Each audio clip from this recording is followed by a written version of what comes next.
Hello and welcome to Star Trek Sundays. Today we're going to be discussing the trouble with transporters. I'm Victoria, and with me is my co-host T. Star Trek Sundays is a podcast through which we and our guest crew examine some of the philosophical themes presented in Star Trek every Sunday at 10 a.m. PST on Clubhouse. At the top of the room, we've pinned our Star Trek Sundays website, StarTrekSundays.com. There you'll find links to our published podcasts, my captain's log and guest blogs, links to our upcoming watch lists, and our Star Trek Sundays trading post, which T will talk about in a minute. The Star Trek Sundays podcast is available 1 week after the live show on Pandora, Apple Podcasts, Spotify, and YouTube, and from anywhere else you get your podcasts. Please consider subscribing to our channels. It does help us reach others who might enjoy the show. We'll take 20 minutes per episode to ask the questions that were prompted from each of them, then take a look at what's upcoming for Star Trek Sundays in the next few weeks, and then continue the conversation after the 90-minute mark into the post-podcast popcorn section, and we'll bring up speakers to the stage to discuss the shows after I put a few questions to T.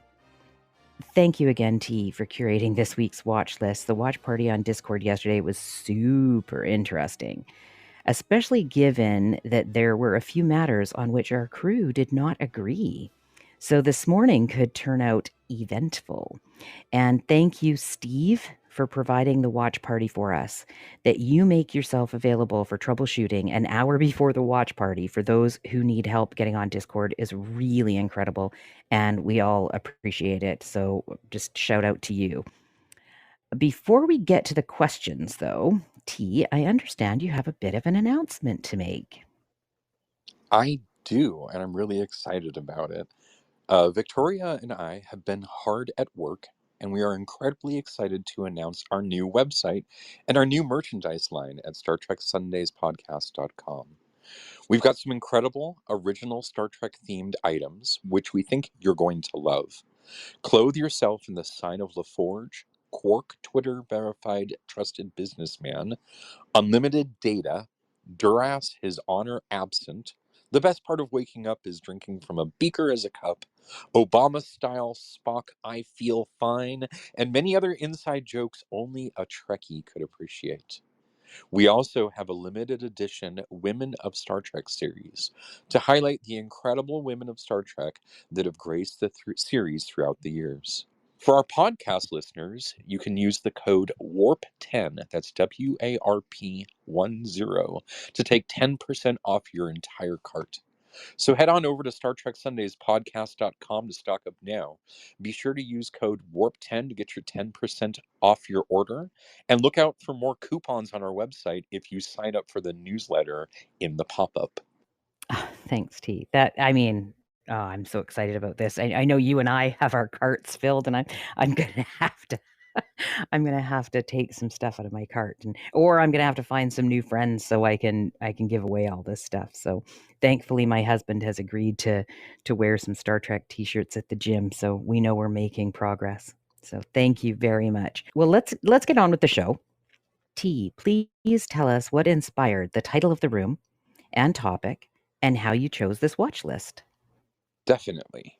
The topic of trouble with transporters is a play on the Trouble with Tribbles title from the original series, except with the eponymous transporters that the series is so well known for. They are a marvelous labor and time-saving device, and everything would absolutely change if we had them. Yet it isn't always easy street on the engineering decks when it comes time to beam down. Sometimes they can malfunction, otherwise operate in unexpected ways, and when they do, very unexpected results can occur. So let's get ready to ask some hard questions about what might happen if we're faced with these challenging situations. Stick our toes in the water and hope that they're still attached to our feet on the other side as we explore the trouble with transporters. I love that. Yeah. Let's hope they're still attached. Who knows? Thank you very much. So, this is Star Trek Sundays on Clubhouse, and we're discussing the trouble with transporters. T, let's start with Tuvix. Oh my God. Can you provide a summary of this episode to remind those who didn't get a chance to review it what it was about? And then I've got some questions. Yes. Oh my goodness, Tuvix. Tuvix, Voyager, Season 2, Episode 24, first aired on the 6th of May, 1996. I can't believe it was that long ago. So, in this episode, Nelix and Tuvok get transported aboard after an away mission and are joined with a third species, an indigenous orchid, to form a third person, Tuvix, complete with all the memories and emotions of both people. I chose this episode because it represents, in my mind, one of the most startling examples of the problem of identity when it comes to these types of situations, challenging us to question what it means to be a unique individual and what rights they should be afforded. Thank you. Okay, so you talked about this one for months, and I knew I'd like it, but I was not prepared for the real feels I got from it. Like, it was deep. I get it now, and, there were some parts of it that I thought was sort of a hard watch.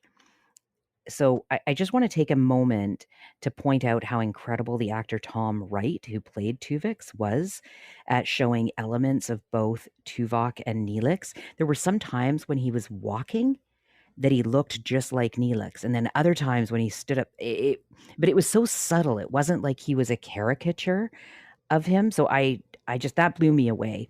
And I just wanted to say this, which when I was reading about the character on Wiki, this line came out and it said that the episode was substantially rewritten from its original iteration as a light-hearted story to a more somber tale with serious moral and ethical implications.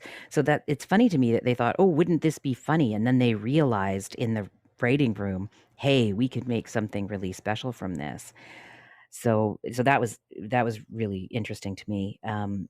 And it was those ethical implications that prompted me to bring up the topic with my husband later last night after the watch party, and we spent a lot of time discussing identity because of that. I'll tell you what he and I think a bit later. In this episode, Janeway acts unilaterally to murder Tuvix in the name of saving Tuvok and Nelix. Do you think she made the right choice? Do all lives matter, or only the original ones from which the hybrids are made? What a tough question. I mean, oh my God. Oh, do Tuvix lives matter? I think that's a terrible question to ask. But then I think we touched in this initially about hard questions and Q. I don't think that Janeway made the right decision. I think that there should have been more deliberation.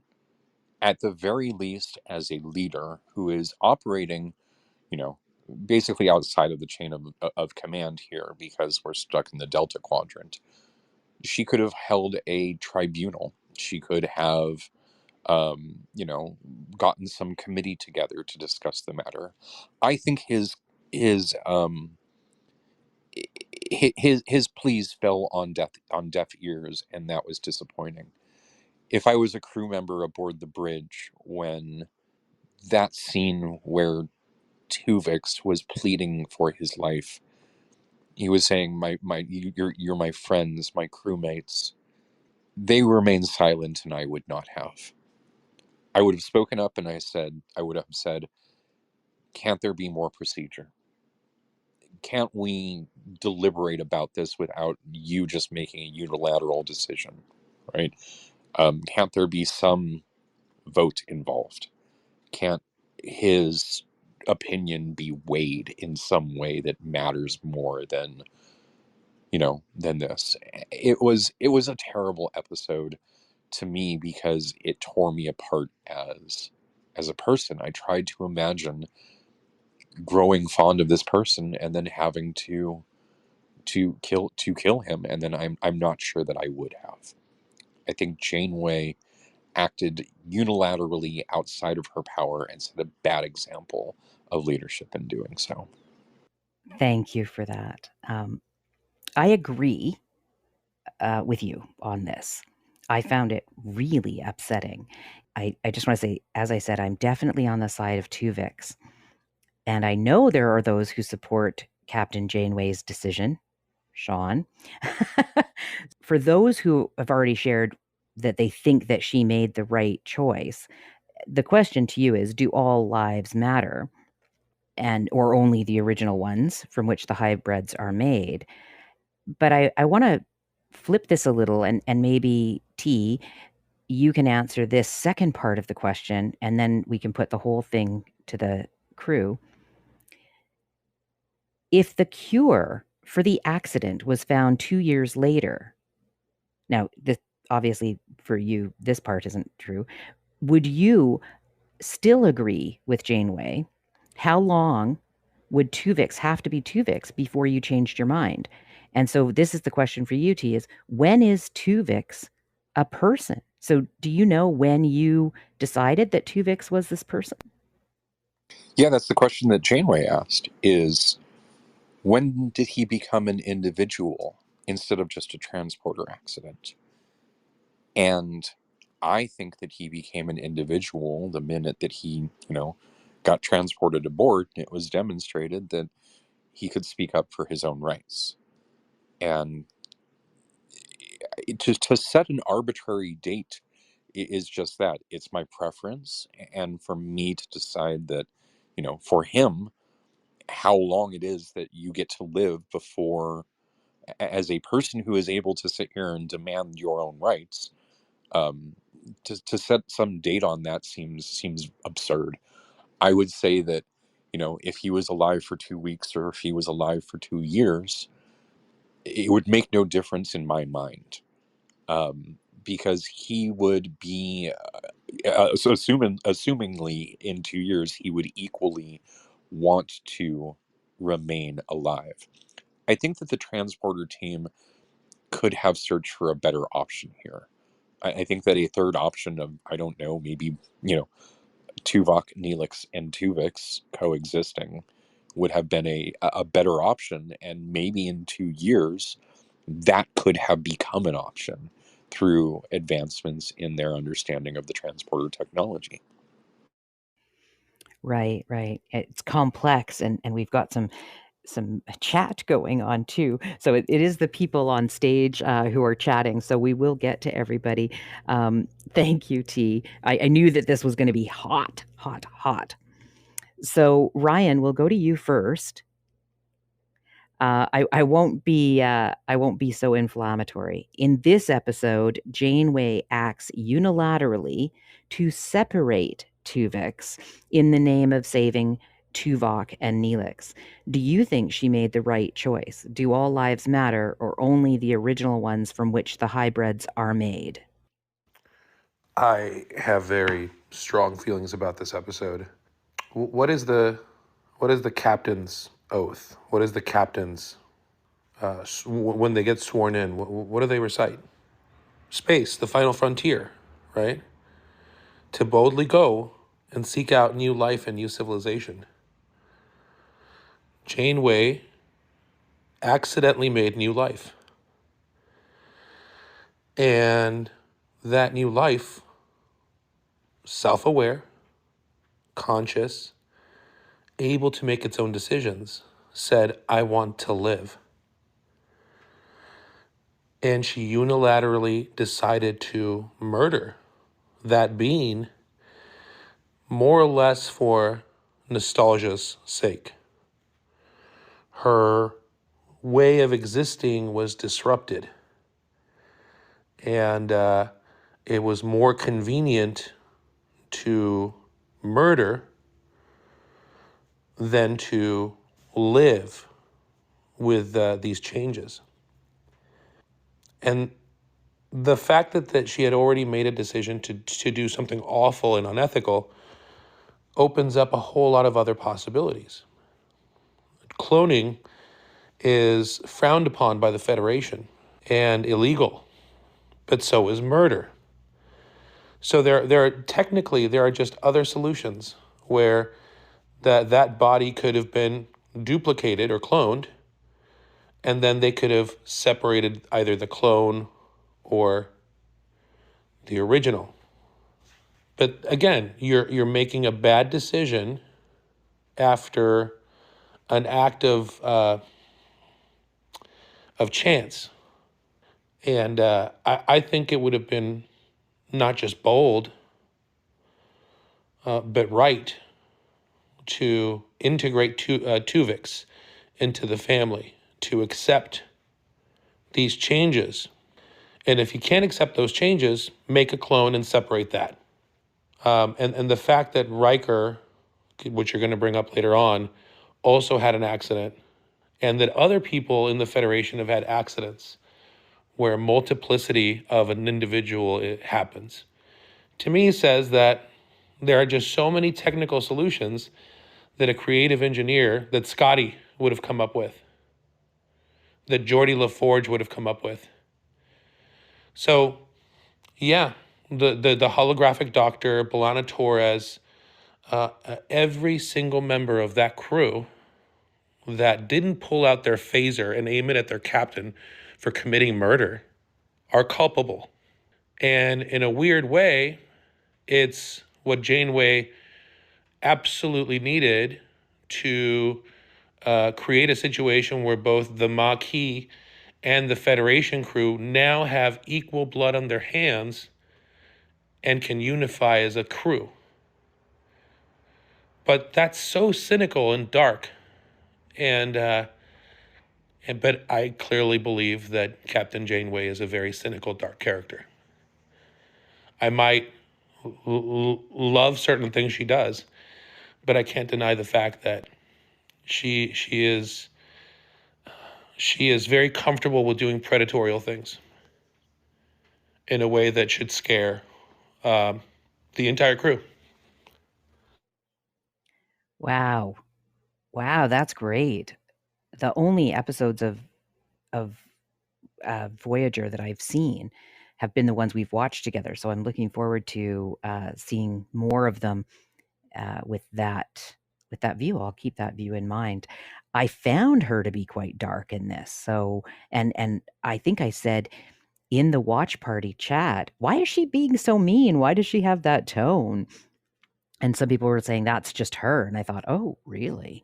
So that's interesting. I am with you, and fully. So I really want to thank you for explaining a lot of things that I couldn't actually put into words. T, do you have any response to that before we move on to Sean? No, I think Ryan's right. I think that she is predatory in that way, and I think that um, there was no excuse for her unilateral decision making. It's simply, in my opinion, bad decision making. And I'm really excited to hear from the rest of the crew, because I'm reading the chat and I'm seeing a lot of dissent, and I love that. I know. But let's move forward, because I really want. Yeah, it's great. Okay, Sean. Okay, let me deliver this for you. In this episode, Janeway acts unilaterally to separate Tuvix in the name of saving Tuvok and Nelix. Do you think she made the right choice? Do all lives matter, or only the original ones from which the hybrids are made? Thank you, Victoria. This was a difficult decision, obviously. And you have to remember, we're not commenting on history here. We're commenting on a show and what the writers wanted us to see and experience, and to mostly think about these tough decisions and difficult decisions because of technology, and what is the meaning of life? When does it begin? What is personhood? When does that begin, etc.? So, um, it could have been brought out into a two-part series, absolutely. There could have been more drama where some members of the crew said, oh, this is not right, you can't do this. But I need you guys to think about something. This is a quasi military ship, it's under the Federation. It is not a democracy. People do not vote on these things. The captain has a large amount of responsibility. It's not up for discussion with tribunals and lawyers on either side, etc. They're out in the Delta Quadrant alone. They don't have, they can't call into Starfleet and say, hey, what should we do about this weird thing that just happened, which hardly ever happens. But once in a great, great, great while, something happens with the transporter. So they are on their own. They have to make their own decision. Of course, Tuvix was an individual, and he was sentient life, and people were getting used to him and growing accustomed to him. But it's, the Star Trek maxiom that the good of the many outweigh the good of the few applies here. It's not fair to Neelix and Tuvok to be snuffed out because of an accident. I think if, Janeway had their or the crew somehow could talk to Tuvok's wife and children and say, "Hey, what should we do here? Do you want to do you want a Tuvix, or what do you want?" And even Cass was extremely happy to get back her Neelix. So I think it's a difficult decision. It's just like, sending soldiers into battle where there's going to be a certain percentage of people that are going to die.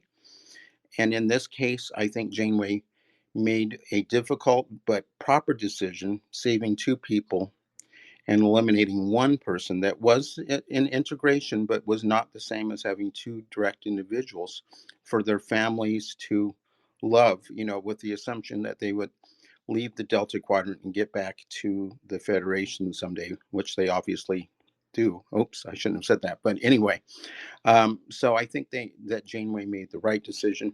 I think it's harsh to say that she's a murderer. I think for Victoria, you need to watch more episodes. She's not some terrible evil person, even though sometimes her voice comes across that way. She makes a lot of difficult decisions over the years that they spent in the Delta Quadrant, as the writers wanted us to see. So again, remember, this is just a TV show. Don't freak out. Okay, I'll land my plane with that. You land your shuttlecraft Yes, here. I'm sorry, my shuttlecraft. Exactly. Yeah, that's right. Well, thank you, Sean. And I knew that this was going to be a fun discussion, and I don't want this part of the show to turn into the debate part. If we have time later, I'd like to get into some of that, because that goes into, well, how long? Is there a time when Tuvix would have been on the ship for 5 years and then a new doctor found a cure? Would you then agree that he be separated when everybody has already grieved and gotten over Tuvok and Nelix? So hold that, because I would really like to talk about that a little bit later. But thank you for your perspective on this. We'll move to Christy now, and Christy, I'll put it to you. Do you think Janeway made the right choice in separating Tuvix? Do all lives matter, or only the original ones from which the hybrids are made? Well, okay, so to be fair, I haven't I haven't actually watched the show, which is different, I think. I really do. I read the summary, and a huge long summary that was obviously very, and it talked about many, many other things. It was the one that's on the site, on the Star Trek Sunday site.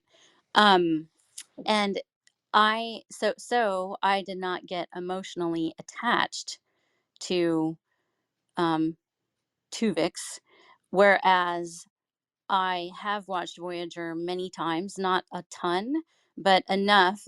Right, I didn't get attached because I haven't seen, because I didn't watch it, and I think watching it would have made me feel more attached. I believe that Janeway probably did make the right decision, because she's trying to keep the crew together, and regardless of the fact that people did really like Tuvix, they there were several people, well, Kess in particular, who was just torn apart by this whole thing.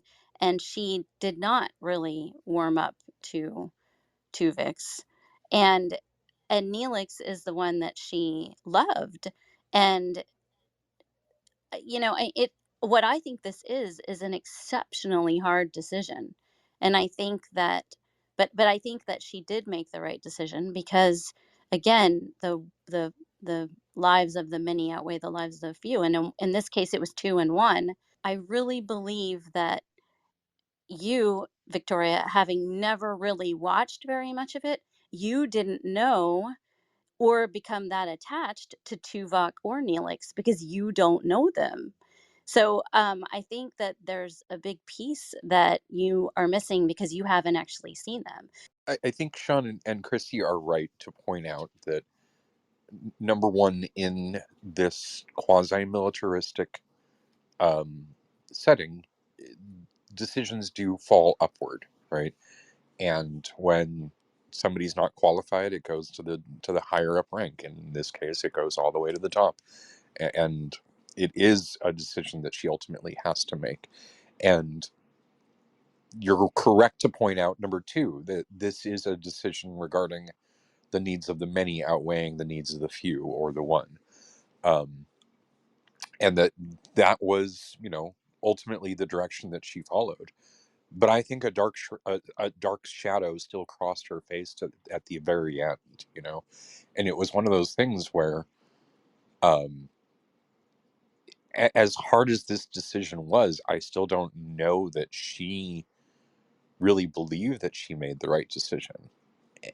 And that was the dark shadow that crossed her face, is that, she hated doing this. She absolutely really liked and appreciated who Tuvix was and how they were different from Nelix and Tuvok, and yet had to go this route because you're all, and it's not, I don't think it's fair to say that somebody doesn't know someone, because I think, people do have lots of experience with these characters in different settings and have seen other episodes of them, especially the one where Tuvok sings the children to sleep. He's a very sweet character and somebody who I think we all can appreciate. And Neelix is just, an incredibly likable person. But you're right to point out that we do have to consider Kess, and we do have to consider um, Tuvok's wife, and so it's hard. It's one of those decisions. Like, I don't think I'm cut out for being a captain because I wouldn't make the right decision. But maybe you're right, and she did. Uh, Thank you for that, T. One of the things that I wanted to point out was I'm looking at this, although I was in the watch party and Tuvix was a new character and I really liked him, but I also liked the way the character or the actor was portraying this mix of these two characters. But I'm looking at this question philosophically as well, and in the realm of Star Trek. And one of the things that was said earlier was that they're on this mission to find new life and explore things. And this reminded me of the time that Riker turned down the chance to go play with Q and be Q. And there's, opportunities here that they aren't exploring because of their own, um, nostalgia. I did think that that was an appropriate thing to say, because when all these people are on this ship, they know that they're risking their lives. They know that something can come about where they've lost their lives or a loved one, and this is one of those things. And then this is what we have, and what an interesting thing to explore. So that isn't to defend my position at all. Maybe it is in some way, but it's just something for you guys to think about as well, about how they're not really exploring if they just want what they had, right? They want the status quo. Let's go back to normal. I wonder, people could say Tuvok and Neelix would have wanted to live. Maybe. Maybe they would have thought that this was interesting as well. Maybe they would have thought for Starfleet, they would have sacrificed themselves to be able to figure out if this is something that can happen, and what we would learn from it, about transporters as well as blended DNA. So it's a huge story. Moving on to Rachel. Do you think that Janeway made the right choice in separating Tuvix in the name of saving Tuvok and Neelix? And do all lives matter, or only the original ones from which the hybrids are made? At first, I was more inclined to be like, because the episode when Tuvix is like, but I don't want to die, I really resonated with that and was like, yeah, this is not right. Like, he doesn't want to die, he doesn't want to do it. But then I was thinking about, like, if I was in the position of he has Tuvok has a family and a wife and children, and like that's not fair to them that their dad's just gone. Like that would be horrible. And like spilling. So then I saw their side. Like, of course they would want to come back. They wouldn't want to just abandon their family for the sake of science, I don't think. But then also, I to answer like I guess Chrissy's was pointing out there weren't that many options, but I don't feel like they explored other options. I feel like they just landed upon this one, and the captain was like, "Yeah, let's do it." I don't think they really devoted a lot of time to exploring alternate methods. And I also agree with T that they at least should have had some type of tribunal or some type of vote on it. But and then also I was like kind of agreed with what Ryan was saying when he was like, well, maybe you can clone him again and just split the new clone. But then I'm like, but doesn't that new clone have rights too? Like you can't just like it still doesn't answer the question if that's your solution to clone again and then just split the original clone that's still taking someone's life. And then I think even though Sean said it's just a show, I feel like it has real world practical application because this could very well be in our future. I mean, they're already cloning animals. Like I think in the future there probably are people who are going to want to clone humans. And so it's like we have to answer these questions in the real world, you know? Thank you. Yeah, and we'll be talking about cloning again a bit later in the podcast. So thank you very much. Okay, I'm going to throw this to Gela, and then after Gela, we'll get T's response, and then be able to move on to the next episode. So Gela, do you think that Janeway made the right choice when she separated Tuvix in the name of saving Tuvok and Nelix? And do all lives matter, or only the original ones from which the hybrids are made? So I do think that she made the right decision. I also think that she was faced with pretty much an impossible position. And what this really reminded me of was Deanna practicing for the bridge officer's test when she finally had to, make the decision to order Geordi, or rather the holographic representation of Geordi, to his death. I think that she does have to be, I mean, obviously she has the authority to make that decision, but I think that she has to be able to make those tough decisions without being second guessed by the rest of the crew. The other thing is that I think that the question hinges less on, everybody's feelings, but more upon whether we consider Tuvok and Neelix still alive. Are they still alive or are they dead? Because if they're dead, then yes, obviously the hybrid is the only living piece of the puzzle. But if Tuvok and Neelix are still alive in a sense, then Janeway has a responsibility to her crew, and yeah, they are working with limited resources out in the Delta Quadrant. And I object to this characterization of Janeway as a dark character. I think that she is an exceptionally soft-hearted person, and I think that she struggles sometimes to, harden herself, which is what I read in her tone toward the end when she seemed to be really, really cruel. And I did see that shadow cross over her face after it, because of course she was riddled with doubt. She did have to make a terrible decision. Of course, she's not happy about it. But I do ultimately think it was the right decision because she had an opportunity to save her two crew members. And I think that that was ultimately what she was morally obligated to do. Thank you for that.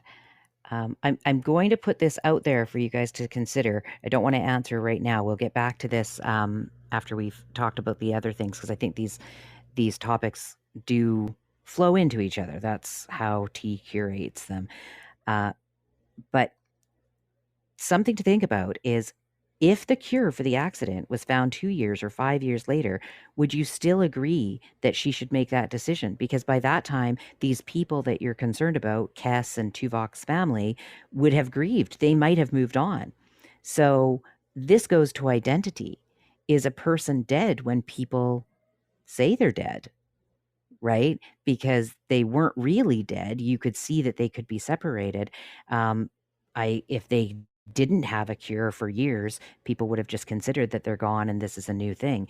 So at what point do you then say, oh, we've got this cure, but it's 5 years later? Do we bring them back from the dead, if you will?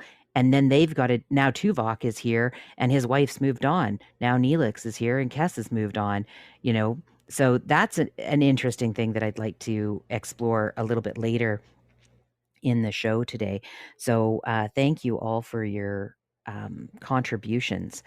So this is Star Trek Sundays on Clubhouse, and our regular shows are Sundays at 10 a.m. PST, and we're discussing the trouble with transporters today. So T, if you could give us a summary of Realm of Fear, the next episode we watched, that would be great. And then I have a couple of questions for you. Definitely. The Realm of Fear, The Next Generation, Season 6, Episode 2, first aired on the 28th of September, 1992. In this episode, Barclay faces his fear of transporter technology, only to learn his fears are well founded when he learns there are monsters hiding in the transporter beam who turn out to be crew members. I chose this episode because the idea of something being trapped inside the transporter beam is more than unusual, with the technology usually being safe to use. I thought it was an interesting example of how these types of technologies can end up with unexpected results. Yeah, absolutely. For me, I really liked this one because I felt really bad for Barkley. I have a soft spot for him and that actor in particular.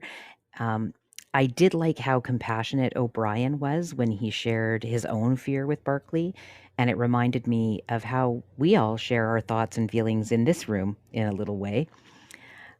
So as you said, in this episode, Barkley faces a fear of transporter technology, having avoided it his whole life. If we had transporter technology, would you be fearful of it or would you embrace it for traveling everywhere? You know, not if O'Brien was at the panel, right? I think that because O'Brien, it's interesting that you bring up O'Brien because he has, time and time again shown himself to be a very compassionate and heartful person. I'm reminded of the time in which, he sung with the Admiral and who was sort of going crazy and realized that, he wasn't going to make it because he had gone rogue. And in this one where, he shares his uh his story with Barkley, I think that if I had somebody who was that smart, I would use it to transport every time. But, it would be down to the tech. It would be a thing where, like, I don't trust this tech. I think I'm going to take the shuttle, I'm looking at his track record and going, I don't think this is a good idea, right? Thank you for that. Yeah. Yeah, I guess it is gonna depend on the stats for sure. Let's start at the bottom of the stage, and I'll go to you, Rachel. If we had transporter technology, would you be embracing it? I don't know. I was actually thinking a lot about that, and I feel on one hand, like I would definitely embrace it, but I also wouldn't be one of the first, like to actually volunteer to go, like, hey, I'll test this out. Like, I don't think I have the I don't think I could do that. Especially because I think about my kids, and if something goes wrong with me, like, I have children, they need me, so I can't be just sacrificing myself for science. But also, one thing I thought about is I tend to get really anxious about a lot of things, and people always want to be like, "Oh, don't worry, it'll all work out." But I've been in situations like Barkley where I've worried incessantly about something, and then it turns out my worry was founded, and so it's not always, you can't always follow these cliches like, oh, you'll be okay, because you don't really know, anything could happen. Thank you. Yeah, yeah. I don't know. I think I want to think that I would embrace it, but I'm just not sure. I do worry about that as well. So I'll put this to you, Gela. If we had transporter technology now, would you be embracing it for travel? I've thought about this a lot. Um, I really don't know because, the big trouble with the transporter is, well, is it the same person who comes out on the other side? Because, you're being disassembled one place and reassembled in another place. I mean, yeah, what gets reassembled, it has all of your memories, but is it you? Is it your soul, so to speak? And there's no way to answer that question. And it's just a very scary thought for me. So I really don't know. Thank you. I appreciate that honest answer. Steve has come to the stage. Thank you for coming up to the stage, Steve. I'll put this to you. And what do you think about transporter technology? If we had that, would you be embracing it now? Okay, so I certainly would embrace the technology. The real concern would be um, trying to use it for transportation. I don't like the idea of having to destroy one version of myself to remake myself somewhere else. Um, I would much sooner just simply create my clone of myself at a long distance and not destroy the original, and then meet up in the middle if there's any need to. Ah, okay. And Yeah, I go I ahead. think a fundamental part of this is just the matter of the experience itself, right? This body is going to experience complete destruction, which, though I do like in a lot of other human experiences that we come back from as being quite similar to death itself, like that actually is just kind of guaranteeing that is a definite death in my experience on one part of the universe, even if there is a new birth of myself on another part of the universe. Interesting. That I had never thought of it as death and birth, and but that was sort of something that aligns with what Gela had said. So very interesting. Okay, so we'll move to Christy. Christy, what about you? What do you think about uh, transporter technology, and would you be using it for travel? Well, um, I'm I'm kind of with Steve on that I would definitely embrace it in the sense that wow, that is so cool. And I'm not really sure. Like I'm just not. I don't know. I think I think it. I don't remember who it was that said she wouldn't want to be the first one to try. Because I definitely am there. Like if it was proven to be safe and it really worked, and kind of like T said, if Jordy was at the helm, then I would be definitely more willing to do it. But at the same time, yeah, there's a part of me that is a little bit scared of yeah, like what is it really going to be me that comes out at the other end? And it seems like it is in the way that they show it in the Star Trek universe. And if it really worked that way, and there were very few accidents, then I definitely would be embracing it. So I guess I do feel like I would do it if it was if it wasn't the first time and it had been around for a while. But I think if it had just happened and like I was suddenly like tomorrow they figured out a way to do it, I would not be embracing it at that moment. So that's my answer and I'm sticking to it. Thank you. I just want to point out here how great all of you guys are with catching the theme, because this isn't just about um, is there going to be an accident, right? Because we all take chances all the time in driving cars. It seems like the transporter, its rate of accident is much less than all of the risks that we take right now. But what I'm hearing from everybody is the theme of identity. And I think that's what T was throwing down to all of you. So good job for picking it up. What do you think, T? Yeah, I think they got it right on, because this isn't as simple as just getting on a jet airliner, which people do. or getting into a car, which people do, right? The accidents of those is you die. You don't end up with identity problem, fundamental identity problems, right?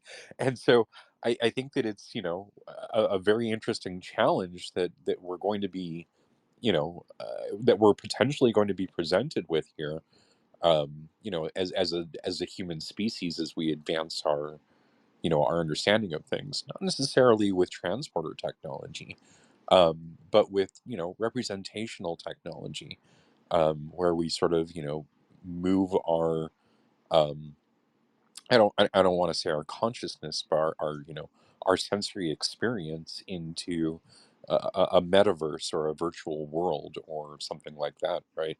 And how we identify there, and how that persists, and how we can change that identity, and how it relates to our identity. And I think there's just going to be a lot of challenges. So I really appreciate the crew you know picking up the theme and getting it right. So you guys are awesome.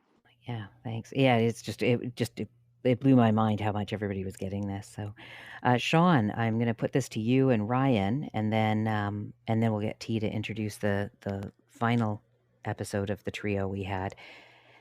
So, Sean, if we had transporter technology, would you be fearful of it, or would you embrace it for traveling everywhere? Um, it's the question sort of seems like in the 1920s we were starting to see airlines taking people places, even though the tickets were astronomical, or like $10,000 in our currency, so only the really rich could afford it. But it's like you're asking a question back then. Would you? We have this new thing called airlines and aviation and airplanes, and now they can have passengers. Would you risk your life to go on one? Because there were some notable crashes. And it was much, much more dangerous than it is now to fly.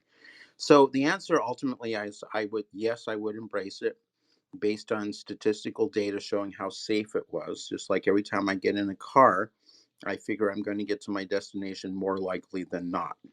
Even on my motorcycle, I think that, by the way, although it's less likely. So, yes, I would embrace it. Yes, it would be scary. Um, and the question is, would you adopt this? It's not like it was a new technology at the time, it had been proven for a while. And yes, people could always point out to the bell curve, tails on each end where there's weird accidents that happen and people merging and being cloned and stuff like that. But people would be assured that that hardly ever happens, and it's basically the safest way of travel. And it would be much safer than taking a shuttlecraft. And with that, I land my shuttlecraft. Thank you, Sean. And Ryan, finally to you. If we had transporter technology, would you be fearful of it, or would you embrace it for traveling everywhere? Well, so I have two answers. I've had this discussion with my wife, and she feels like if I went through a transporter, me, the real me, would have died, and what came out the other end was a copy. And so I feel like if I did use this technology, my fear is how my wife would look at me afterwards, and I would be afraid that that would be the end of my marriage, because that is a valid concern. That the person who I was died on the pad, was vaporized, and then a new person was reconstructed, but she wouldn't be 100% sure it was me. It would be a different person, a different me. I'm of the mind that I would be okay with that, because from my subjective perspective, continuity would not be broken, but it would ostensibly mean a new chapter in my life. And currently, I wouldn't want to give up what I have now for the convenience of that. And to what Sean said, he's totally right. From like a statistical perspective, if it's safe, right? Okay. But we do have to consider the interpersonal ramifications of this technology, and how our parents or our children will look at us. If everyone is on board with the idea, great. But if just one person that you love is going to look at you like an imposter for the rest of time, I don't know. The convenience becomes less interesting. On the other hand, I've had a deep interpersonal fantasy since I was about 14 or 15 to merge with another being and become a hyper being. Being a hyper being has always interested me, because I would experience this new thing, which was still me and him, her, them, they, but also this third thing. And I've always wanted that level of connection to another human being. I don't know if I'm just saying that I'm really lonely, but I'm married, I have children, like I'm not lonely. But that idea of like merging with someone has always been intriguing. Oh, interesting. Oh, I think we're going to have to explore that a little bit more. So like That's if great. someone gave me the option, hey, you and this other person can stand on the pad together and you'll come out this third person, are you game? Depending on the person, I'd say yes. I think it's a very interesting question. Like, what would happen if we merged with our mates, right? And I would love to explore that because in another episode, because I think that there is at least 4 or 5 or 6 more episodes which I could think of, in which the trouble with transporters pops up, and this type of theme can emerge. I think it's a great theme. Yeah, and just one more note on this identity thing and not being the real you. It brings up something that both T and I mentioned yesterday. T brought up the ship of Theseus, and I brought up how that was explored in a British comedy and in a skit called Trigger's Broom, in which the person says they've had the broom for 20 years. And they're like, wow, it's in really good shape. And he's like, yeah, I've had 70 new heads put on it and 40 new handles. And they're like, well, it's not the same broom. And he said, well, it is the same broom. Look at the picture, right? It's the same broom. I've had the same broom for 20 years. And I don't know, T, if you want to give a bit of a summary on the ship of Theseus, just because it's interesting and it kind of goes to the transporter issue. Yeah, it's a classic philosophical problem in which a ship, the ship of Theseus, leaves the port, and over time, its boards are replaced. It engages in battle, and so its boards are replaced, and it docks at other ports, and so its crew changes out, right? And it's not like a thing that happens over all at once, but over time, you know different parts of the boat get replaced and different crew get replaced, and this keeps on happening and happening until the entire ship and the crew itself is ultimately different, right? It's not the same boards, it's not the same crew. And then this ship returns to its original port. And so the question can now be asked, is this the same ship? And one answer to that is yes, it's the same ship, because the identity travels with the behavior of the ship in exactly the same way that Kirk beaming down, his identity travels with him, right? Not because it's contiguous parts, um, um, but because it's the sensory experience is contiguous. The other answer is no. Obviously, it's not the same ship, because the boards are different. The crew is different. We're talking about something that is fundamentally different. It can't be the same ship because nothing about it is the same. And so to say that this identity travels with it is absurd. It's absurd to not recognize the fundamental nature of what it is that's being described, which is actually different. So different answers to this question, can be argued for, and I think it's one of those really interesting philosophical questions, especially when you pose it in terms of somebody beaming down to the surface. I think it's the same thing. Is this the same person, or is this fundamentally something different? Kirk 2.0, if you will, right? Right, yeah, and that brings up this other thought that came to my mind yesterday and in my discussion with my husband, and that was he pointed out, he's a bit of a philosopher himself, and he pointed out that nothing is the same in him as it was 20 years ago or 25 years ago or when he was a child. And so that was interesting in that all of our cells are different. Sure, we have the same DNA, but we are really different people from who we were 25 years ago. And I guess the question is, if you're not, then what are you doing? Right? Because we expect people to develop and change. So anyway, I'm just looking at the time here.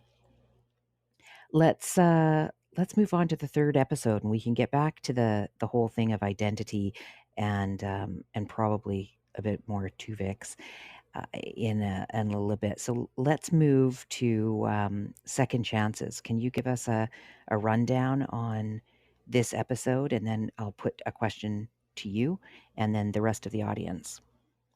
Definitely. Second Chances, The Next Generation, Season 6, Episode 24, first aired on the 24th of May, 1993. In this episode, the crew of the Enterprise encounter a copy of Riker accidentally made by a transporter accident 8 years ago when he was stranded on an abandoned planet. I chose this episode because it inverts the classic question about what happens when the original body is destroyed and asks the question, what if the original body isn't destroyed and continues on as a separate person? Thank you. Thank you. I really enjoyed this episode. And I'm starting to realize that I really like Rom Trek. And that is Star Trek romance episodes. And yes, I came up with that today, and I will be using Rom Trek from now on. So I hope you guys pick it Brings up. a whole new spicy angle to boldly go. That's right. Welcome to the stage, Io. Thank you. So I'm going to put this question to you, T. In this episode, Commander Riker faces down himself as, well, let's just say, in this episode, Commander Will Riker faces down himself as Lieutenant Thomas Riker, who pursues his former flame, Deanna Troi, and Will ends up treating Thomas pretty rudely. If you had a copy of yourself, would you be at odds with yourself, or would you be best friends? And here's a little twist to that. And what do you think your clone would use as a name? Oh, goodness, that's a hard one. I hadn't thought of the name thing, but I'm pretty sure if a clone and I met up, we would just, put ourselves in a behind closed doors and just be, evil geniuses together and work that out, right? And if we were to go out, it would not be, it would not be obvious. It would be subtle. It would be, we would dress different and do different things and work out different, schemes to help each other out, because we would just be schemy bastards together, I think. And I think that he would have to call himself R. Yeah, it would definitely be R. I don't know why, but it just feels right to me. Excellent. I love the idea of two evil geniuses together. You'd be so excited to have a clone. You'd be like, look at this book I wrote about us. I'd be doubly productive. It would just be awesome. Oh, geez. Yeah, we'd all need help. Well, let's move to Io. So, Io, if you had a copy of yourself, would you be at odds with yourself, or would you be best friends? I think right now I would be upset with my past self because you see the mistakes that you make. So I would be just as harsh as Riker was, but not about career. I would be harsh about treating people like how you treat people. Don't treat people like in a way that dehumanizes them or whatever. And I think in the heat of competition that often happens. So just in reflecting, I would always be the father that I never had, for example. So I'm not sure if we want to go there, but that's also something that I think of when I reflect on that episode. Well, actually, thank you. That actually brings up what I was thinking about this, and so I'll just share that, and then I'll move to the top of the stage, and we'll move through it again. And that is, for me, the cloning. Here we had Riker, whose clone Thomas was on a ship. He didn't really have another life that he led, so he didn't have the same development or mentors or any kind of trajectory that Will had. And so it's almost like we see ourselves 8 years earlier. Now he might have learned stuff and written book or read books and all of that. But that was what the difficult thing was, and is it, when I asked the question, is it that this person has stayed where they are back then 8 years ago, or have they gone on and lived their own life? Because I think I've gone through so much in the last 8 years in self-development and therapy that my first thought about this was how I would want to be compassionate with that person, and I'd want them to be compassionate with me, because I think that I needed more of that. And it would please me to be compassionate to myself in the form of somebody else, because I find it easier to be compassionate with others than for me. Now, I might not get any of that because the clone is another person, but by practicing that compassion, I might heal some things in myself as well. So, there were some people, and even Worf said he wouldn't get along with his clone because he's a difficult person to get along with.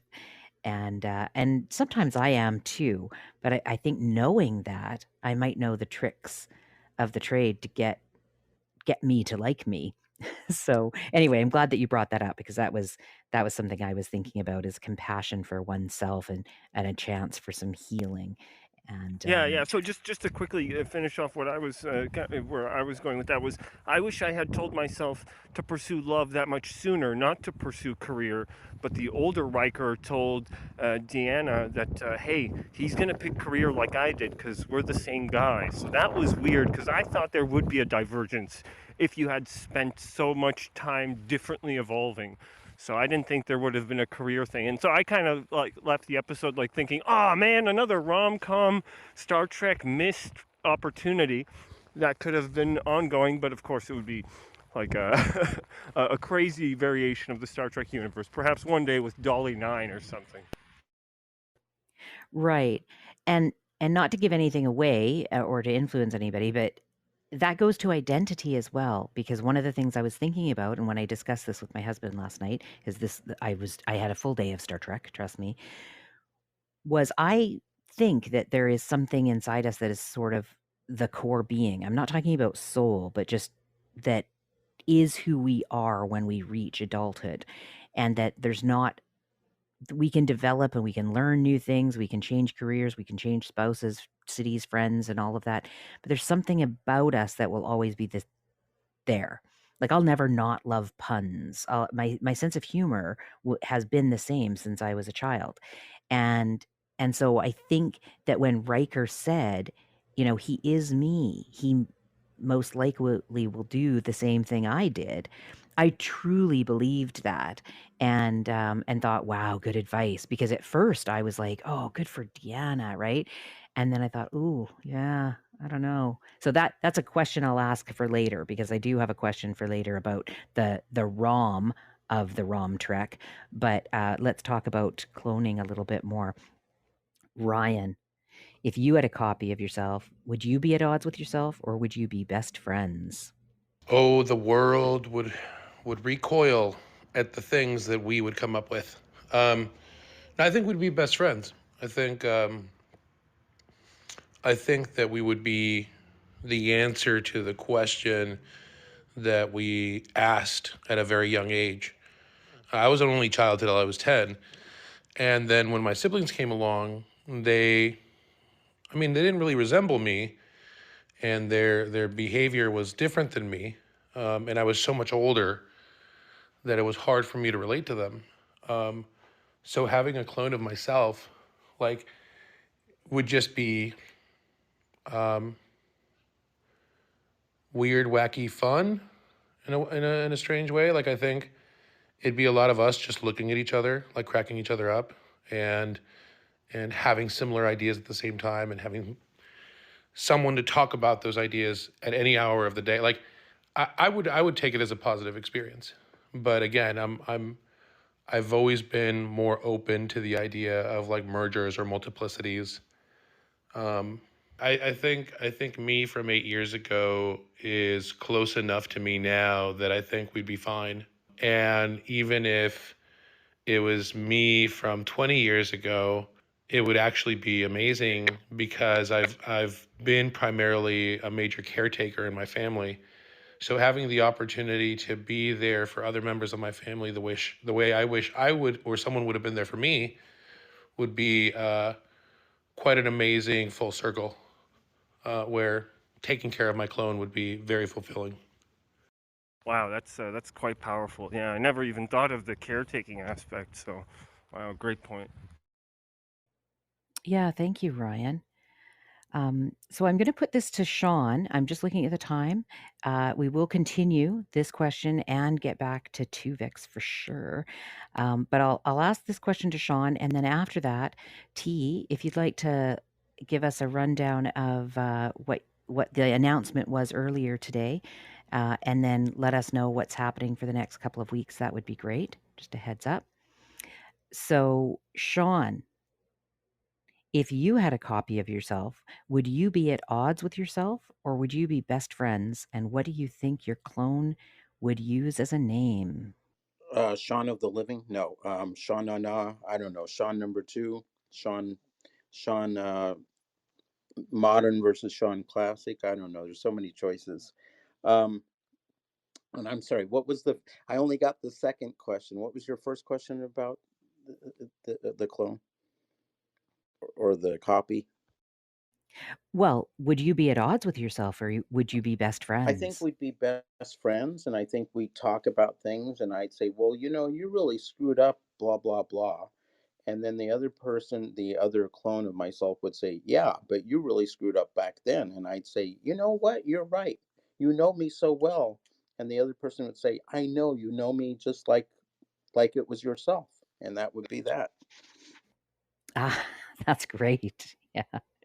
Yeah, we would know each other, so there wouldn't be any sort of secrets. So, T, would you like to re-announce your announcement and then talk about what's coming up in the next couple of weeks? As we're almost at the end of season 1. Yes, exciting, isn't it? Um, yeah, because I'm really excited to share this with you guys. Victoria and I have been hard at work, and we're incredibly excited to announce our new website and our new merchandise line at StarTrekSundaysPodcast.com. We've got some incredible original Star Trek themed items which we think you're going to love. Clothe yourself in the sign of LaForge, Quark, Twitter verified trusted businessman, unlimited data, Duras, his honor absent.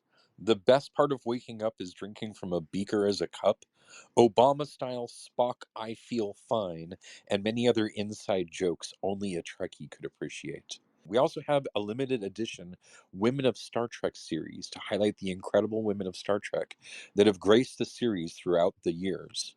For our podcast listeners, you can use the code WARP10, that's WARP10, to take 10% off your entire cart.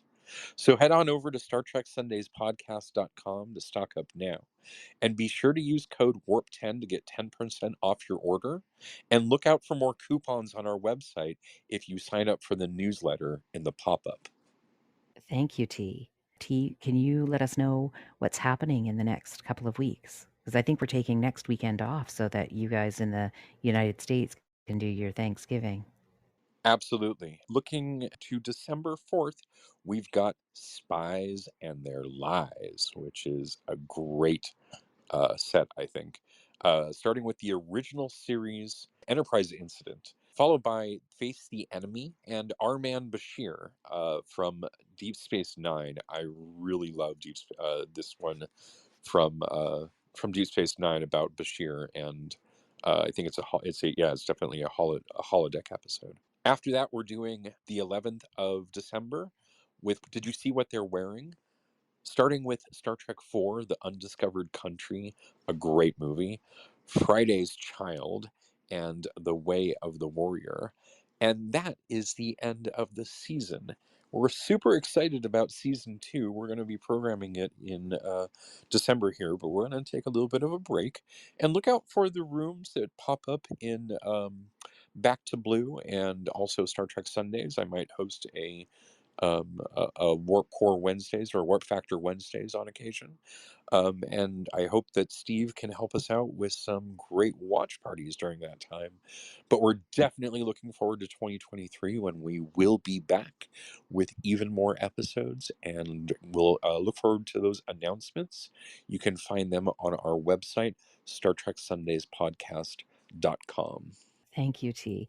And I absolutely adore how much this format and this room has, and the crew has embraced it and each other. So and the suggestions that you guys make are incredible. So if you do have a topic or an episode that you want us to include next year, please send us an email or contact us through the website, and we'll get it on the list. Because this is it's just so much fun, and there's so much. We have a huge list as well, but if there's something you want to talk about, then so do I, right? So I'm in, and Io just sent me a suggestion as well, so maybe we'll look at getting that in sooner rather than later. So thank you again, and I want to thank Steve for having the watch parties and their Saturdays at 12. He opens the room at 12 p.m. to help everybody get onto Discord to do some testing, and then the show, the watch party actually starts at 1 p.m. So if you're already set up on Discord and you've been there before, you can either come hang out for an hour first and chit chat, or show up at 1 o'clock, and that's when the show starts. And then we talk about it in between on Clubhouse. And sometimes these are shorter than others, but the last couple of weeks we've had some really deep conversations where we've gone for a couple of hours, including the showtime. So that's great. That wraps up part 1 of The Trouble with Transporters. We will share part 2 next Sunday. Thank you for listening.